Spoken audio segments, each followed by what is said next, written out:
রাত্রেবেলা আমরা তিনজন বের হয়ে পড়লাম একটু ঘোরাঘুরির জন্য। আমি আর আমার আব্বু আম্মু যাব আগ্রাবাদ। যেহেতু আজকে শুক্রবার, আমার বাবার অফ ডে, সেজন্য তিনজন মিলে বের হয়ে পড়লাম। তো যাওয়ার উদ্দেশ্যটা ছিল, আমি অনেক দিন চটপটি ফুচকা খাই না, সেজন্য খেতে যাব। তো আমার বাসা যেহেতু আগ্রাবাদের পাশেই, সেজন্য আগ্রাবাদ যেতে আমার বেশি সময় লাগে না, হুটহাট চলে এসেছি আগ্রাবাদ। যেহেতু শুক্রবার, আজকে মার্কেট অফ, সেজন্য সব বাহিরেই বসেছে মেলার মতো। অনেক মানুষের ভিড় ছিল এখানে। তো দেখছিলাম, ভালোই লাগছিল। রাস্তার পাশে সব বসেছে ফুটপাতে। এই যে আমার বাবা, আমার সুপার হিরো, তাকিয়ে আছে সে। তো মার্কেট হোক বা ফুটপাত, জিনিস যেখানে ভালো লাগে সেখান থেকে কিছু টুকটাক কেনাকাটা করি।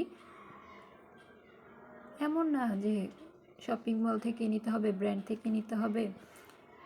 তো রাস্তার পাশে ফুটপাতেও যদি ভালো কিছু থাকে, সেখান থেকেও কেনাকাটা করা যায়, এখানে লজ্জার কিছু নেই। তো এই যে দেখেন, কত সুন্দর সুন্দর জিনিস ছিল, মাটির জিনিস, ক্রোকারিজ, সব রকমের জিনিসই ছিল। এই যে কি সুন্দর, আবার ফুল নিয়েও বসেছিল আর্টিফিশিয়াল। আমি আর আমার আম্মু, আমি একটু দুষ্টুমি করছিলাম আম্মুর সাথে। আগ্রাবাদ থেকে এখন আমরা যাব সিডিএ, কারণ আগ্রাবাদের চেয়ে আমার সিডিএর ফুচকাটা বেশি ভালো লাগে। তো আমার যখনই ফুচকা চটপটি খেতে ভালো লাগে, মন চায়, তখনই আমি ওইখানে চলে যাই, কারণ ওই ক্যাফেরটা আমার বেশি ভালো লাগে, কারণ ওদের টকটা আমার খুব প্রিয়। তো আমি এই জন্য ওখানেই যাই। এই যে আমি যাচ্ছিলাম সিডিএতে। সিডিএ আবাসিক এলাকা, এজন্য খুব নিরিবিলি পরিবেশ, কোয়ার্টার আছে, আবার সরকারি কোয়ার্টার সব, মানে পরিবেশটা খুবই সুন্দর। তো এই যে দেখেন, ক্যাফে মিস্টার বিন, এখানে চলে এসেছি।